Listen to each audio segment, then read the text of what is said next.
If you have the right team in the right places, and whether it's in sport, whether it's in politics, whether it's in business, whether it's in whatever, if you have the right team working with you and you're all driven and aimed for the same goals, then, there's very little you can't achieve. The Architects of Business on JOE, in partnership with the EY Entrepreneur of the Year programme, telling the inspirational stories behind Ireland's most successful entrepreneurs.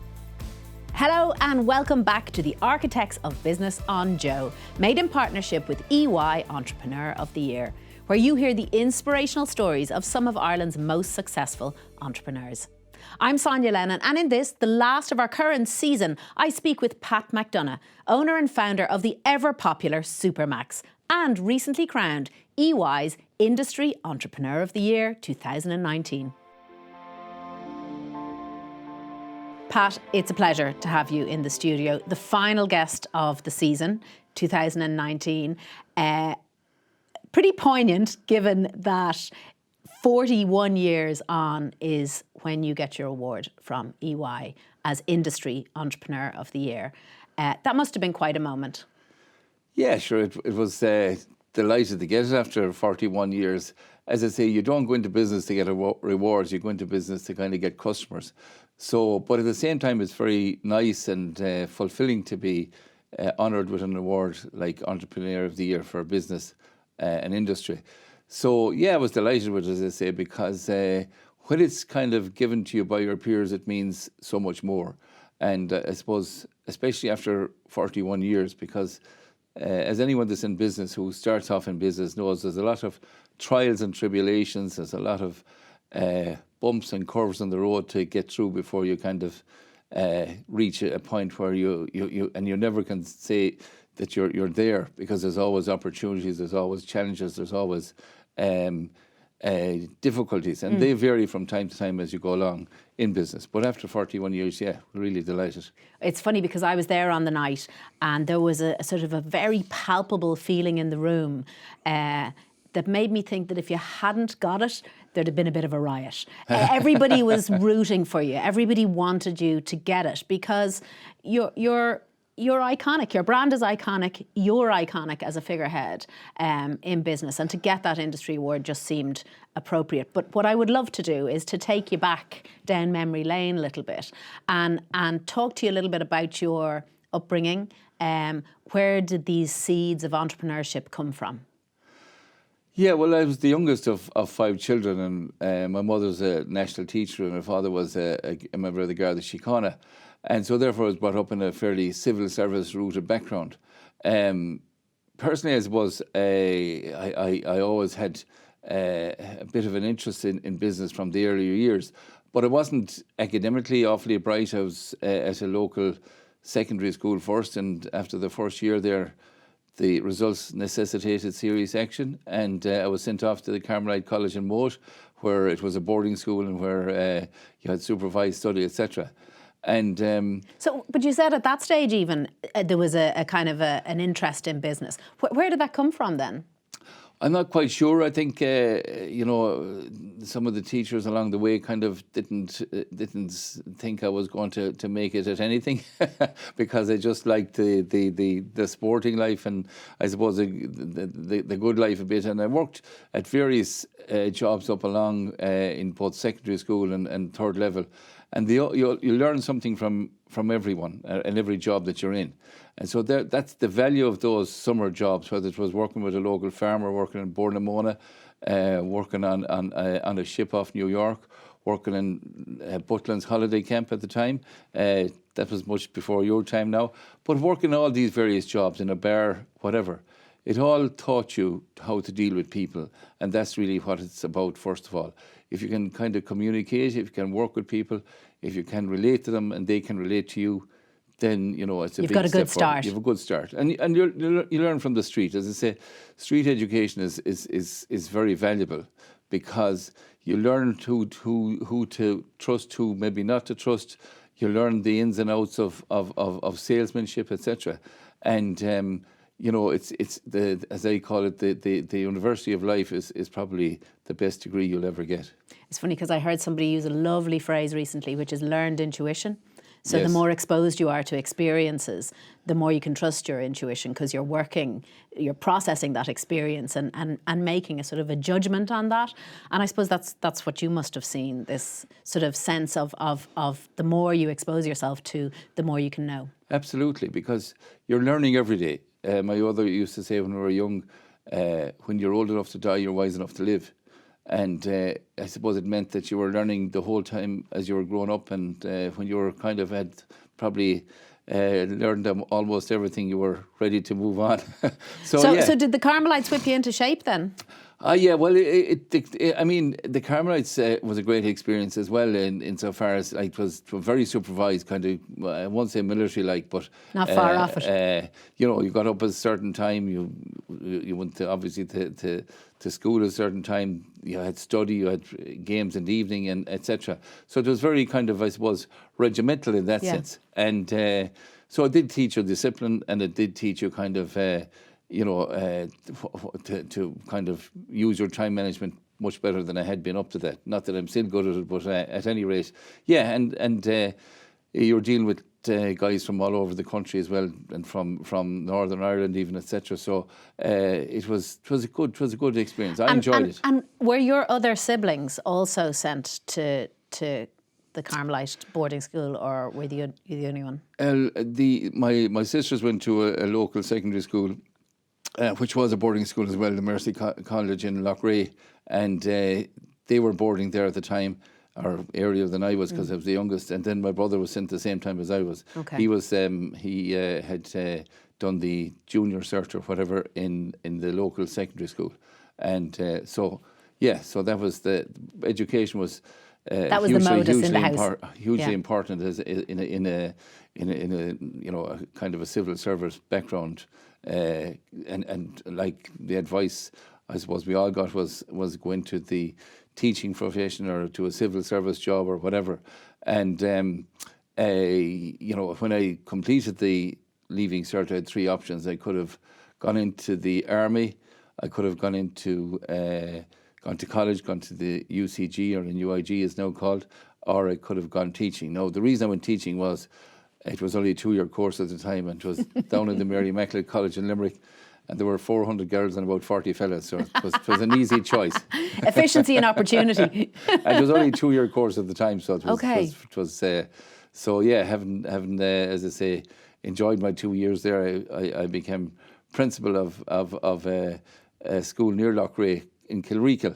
How long did it take you to become principal? Oh, I was straight out. I got principalship. Wow. Now, hold on a second. There were only 2 teachers. And the other Still teacher, a strong career progression. The other teacher didn't want it, so it was easy enough to get it. Yes, hilarious. But at that stage, teaching was much probably easier than it is now. It's much more challenging, as I say, at the minute, because you have a lot of kind of different situations and different challenges to face. Yeah. That stage, it was much easier, as I say, than it is now, and I do have a certain amount of sympathy when I hear teachers and hear the stories they tell me at the moment, and the difficulties they have in relation to it. So, but as I say, that was the time, and that was it.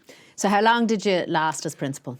Because you'd already reached the top of the rung, the top rung straight out of college. Well, I was still involved in a few bits and pieces, and I was a part-time photographer, and I was worked in. I was locating pool tables at the time, which were the in thing, and that around in pubs and clubs around the country.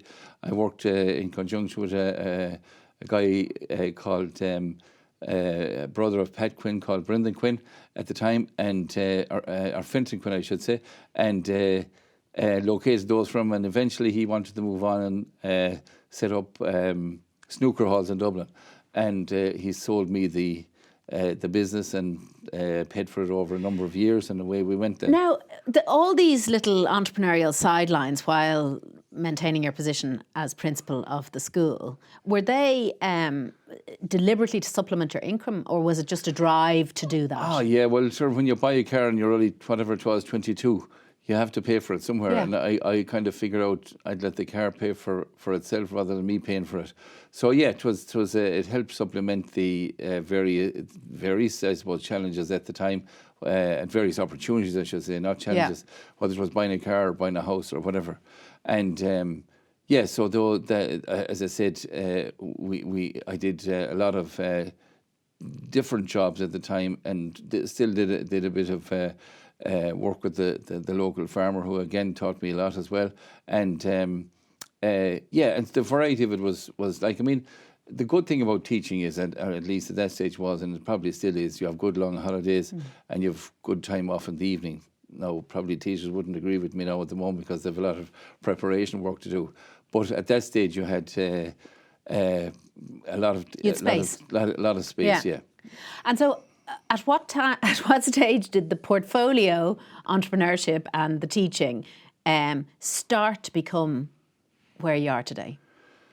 I suppose it started by accident, really. It started, I had, as I said, taken over the pool table run, and I thought the next best step was to open a pool hall. And as often happens, sometimes your best ideas don't always work out. And in this case, it didn't work out either, because I opened the pool hall not knowing an awful lot about planning permission at the time. I could write a book on it now, but anyway. How many premises? 116. 116. Yeah.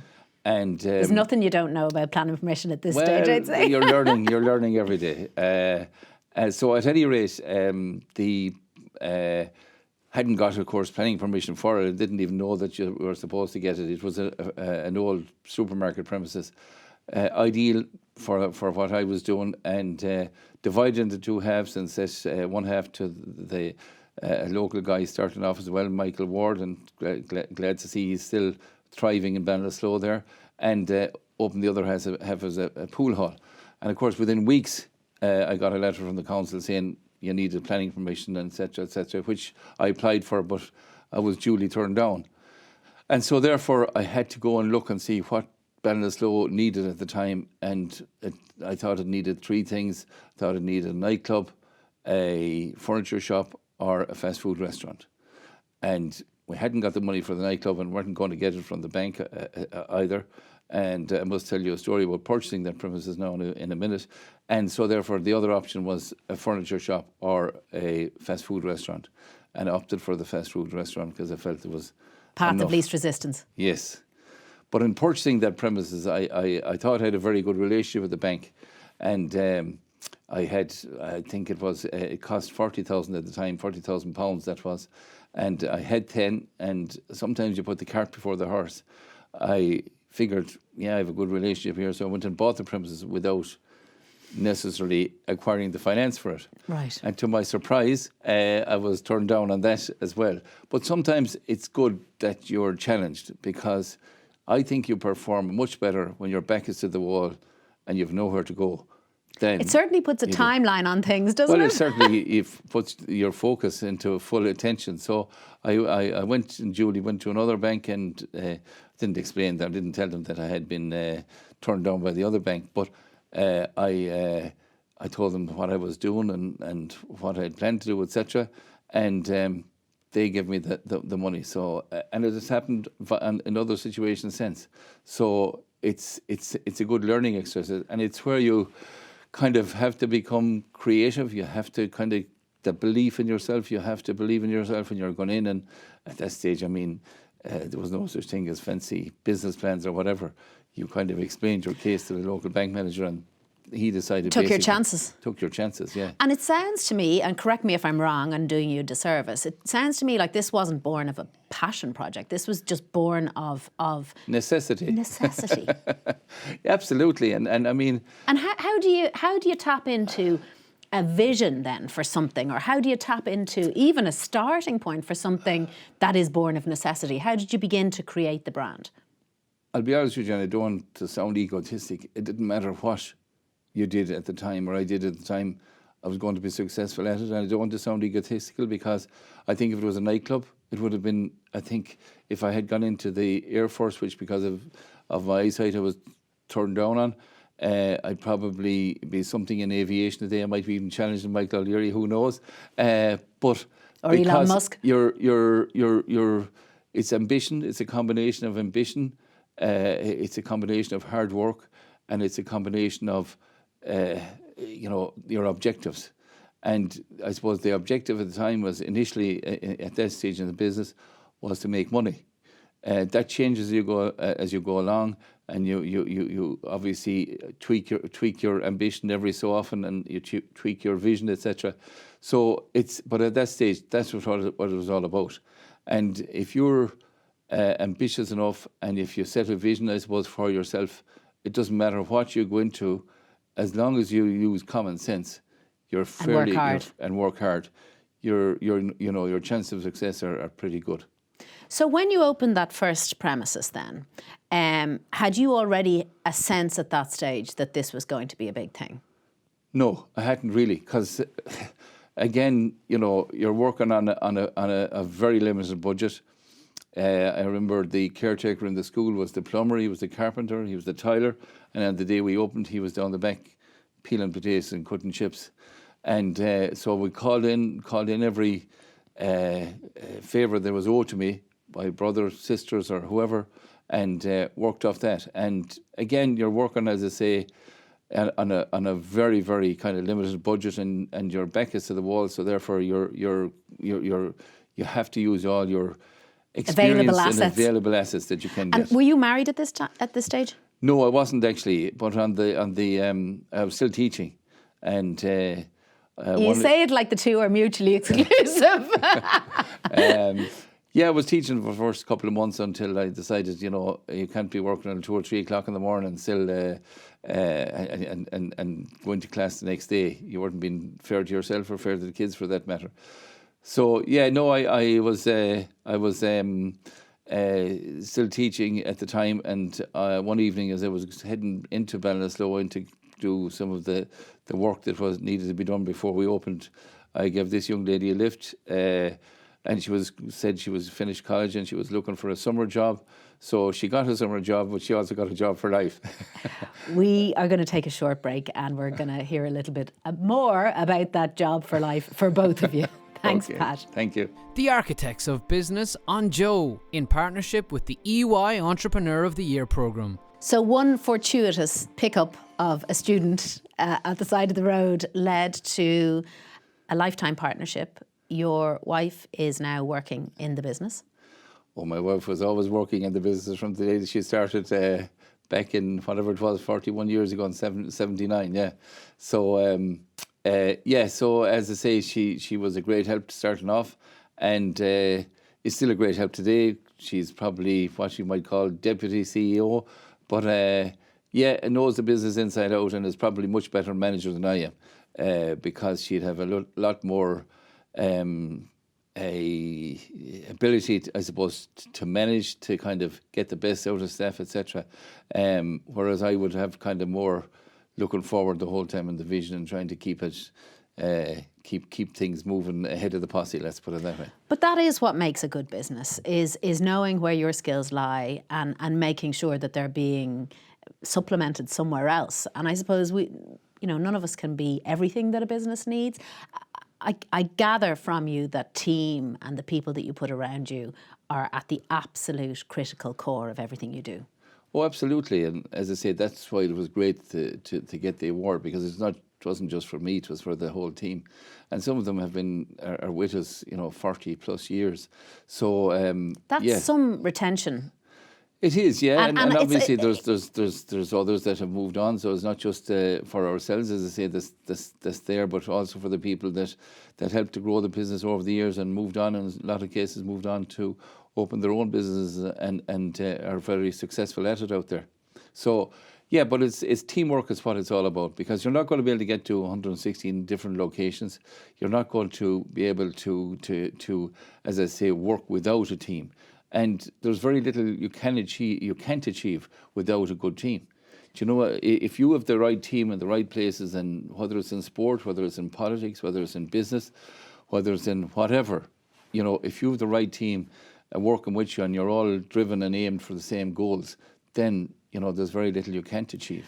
And that, I suppose, in the light of your own particular challenges that you faced in your business, which have been sizable. You took on one of the biggest companies in the world to have the right to use your name. Absolutely, yeah, because we felt that when we went for the European trademark, we were entitled to get it as anyone else would. And this had happened with some other businesses before that in relation to different companies. And in some cases, most cases actually, they lost. And in some cases, there was a compromise reached. But we felt, as I said, that anyone that wants to open a business, it doesn't matter whether it's a food business or whether it's a manufacturing business or whatever, that should be entitled to do whatever they so wish without being like. I mean, when we applied for the trademark, we realised there was 845 or whatever other trademarks that were restricting our progression. Now, a lot of those were what you might call just in storage because they were never used, never going to be used or whatever. Yeah. So at any rate, we obviously applied first and then it was appealed and we lost the initial appeal. We applied again, learned from our mistakes and again moved on from there and got it right the second time and did make the case that you can't be hoarding trademarks if you're not going to use them.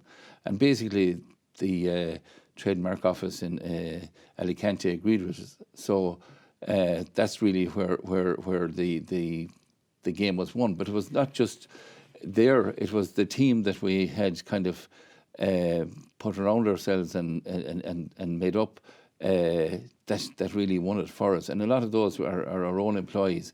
Of course we had a trademark lawyer with us as well, and we had one or two other consultants kind of helped us out in it. But relatively speaking, it was an internal team driving that. And just to be clear, so this was a challenge by McDonald's, which resulted in them having to relinquish the European trademark on Big Mac. Is that right? Well, basically, it's what it did was allow us to open our business anywhere else in the EU besides Ireland. And with trademark protection. With trademark protection, yes. And now it's under appeal at the minute, but we're quite confident. We won the second round. We're quite confident that we'll succeed in the. And is that the plan then to move forward and march into Europe? We'll take it slowly because you're in a very unusual kind of environment at the moment in business, and it's probably across Europe. Business is getting challenged from every angle, if you know what I mean, whether it's in Ireland, whether it's through insurance, for example, whether it's through planning permissions. I want to talk to you about that costs. Because you have become very much a figurehead in challenging the insurance companies around the cost of insurance to business in Ireland. A very important role for a lot of business owners who are really struggling. How important is that to you, and what sort of challenges has it presented to you along your journey? Well, I suppose back 15 or 16 years ago, yes, it was a major challenge, still is. And it was addressed at the time by the former Minister McDowell and former Minister Mary Harney, who did a good job in it and set up the Personal Injuries Assessment Board to deal with claims that were justified by, insofar as there are accidents, let's be honest with you, accidents do happen, and that could be settled without huge legal costs and the costs of all other extras involved as well, let's put it that way. And that worked really well for a few years, and then it was challenged by the Law Society because they wanted to have their legal representation in it, and after 21 judicial reviews, and I emphasise the 21 because normally you get a judicial review on something and it's probably at most one, if not two, certainly at most. But this took 21 judicial reviews until they got the law kind of changed so that they would have representation in the Injuries Assessment Board. Mm.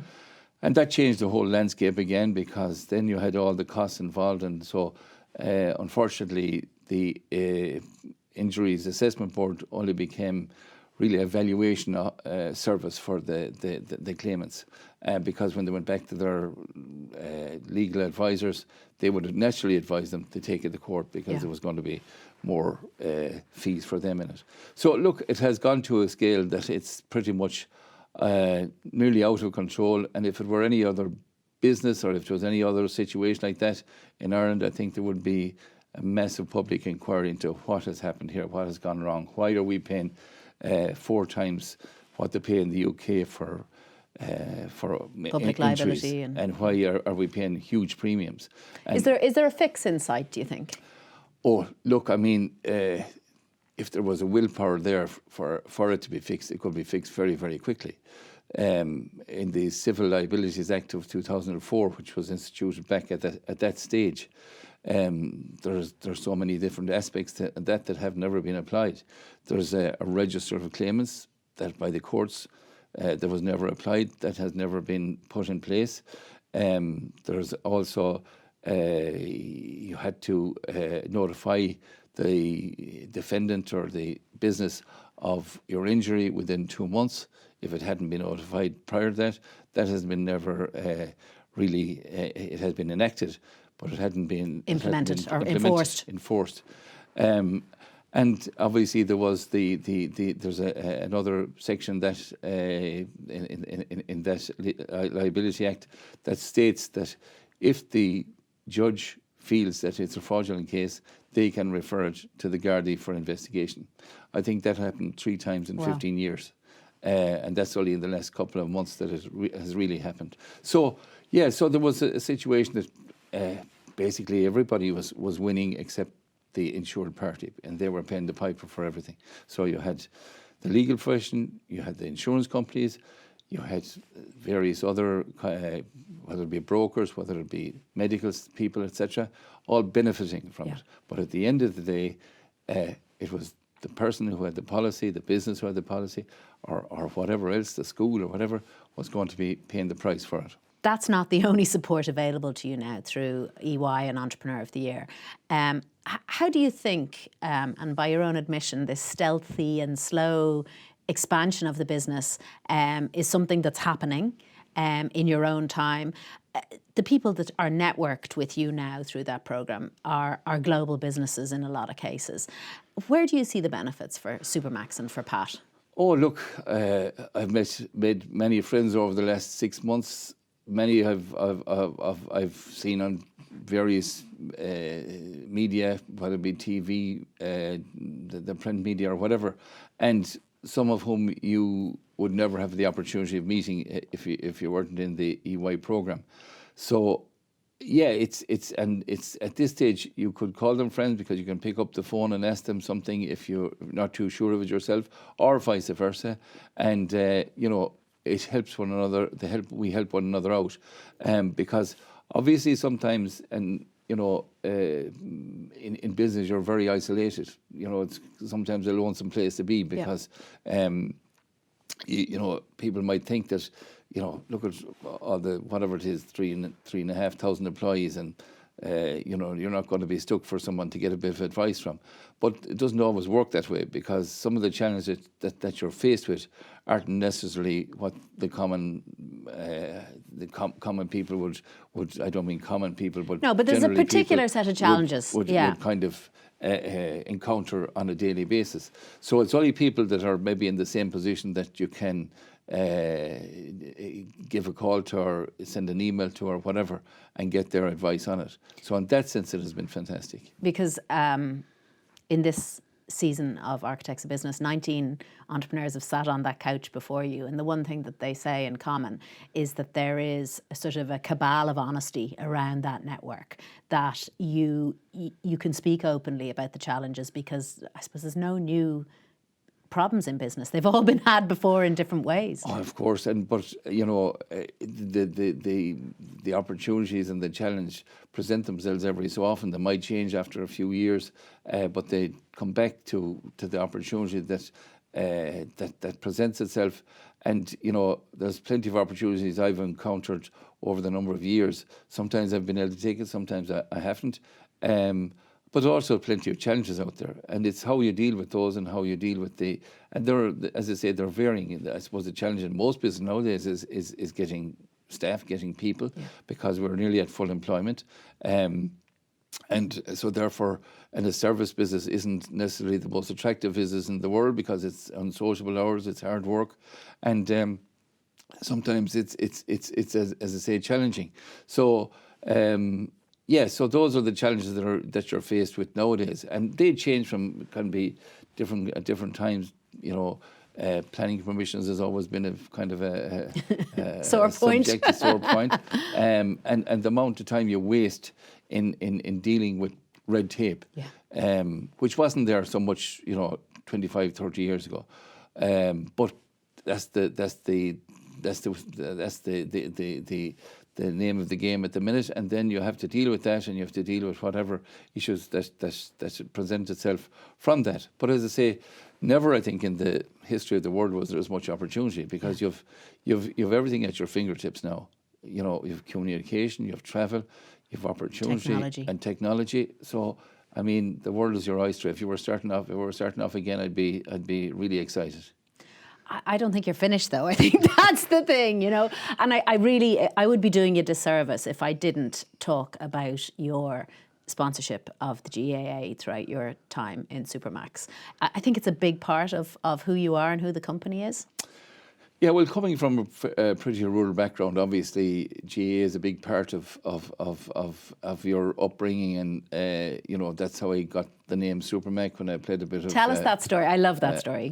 Played a bit of football in secondary school, because I come from a mainly hurling area, but in the Carmel College, it was all football, and so therefore I had to adapt to the football scene. And after one of my better games, let's put it that way, one of the guys on the sideline christened me Supermac, and Supermac at the time was a soccer player, Malcolm McDonald, who played for England, and he played for Arsenal and Newcastle, and still has the uniqueness of having scored 5 goals in an international. So after one of those games, as I say, I think it was against St. Charles at Tuam at the time, I became christened or nicknamed Supermac. So therefore, it was a natural transition going into the food business. That's the name we used. So as I say, sometimes it's opportunistic like that you avail of what has happened maybe in the past to propel you into the future. I know the position that you hold wherever Supermacs is in the communities that you serve is pretty exalted through the work that you do with the GAA in the communities, and also through the jobs that you're providing in those areas. Pat, it's been an absolute pleasure, and once again, congratulations on your award. My pleasure, and thank you very much. Thank you. Thanks for listening to Joe's Architects of Business, made in partnership with EY Entrepreneur of the Year. Thanks to the full team here at Maximum Studios, and of course to our guest, Pat McDonagh. That's all from us now at Architects of Business. Thanks for tuning in and listening to these incredible stories of some of Ireland's most successful entrepreneurs. And thanks, of course, to all our guests for taking the time to be with us. I'm Sonya Lennon. Take care and Merry Christmas.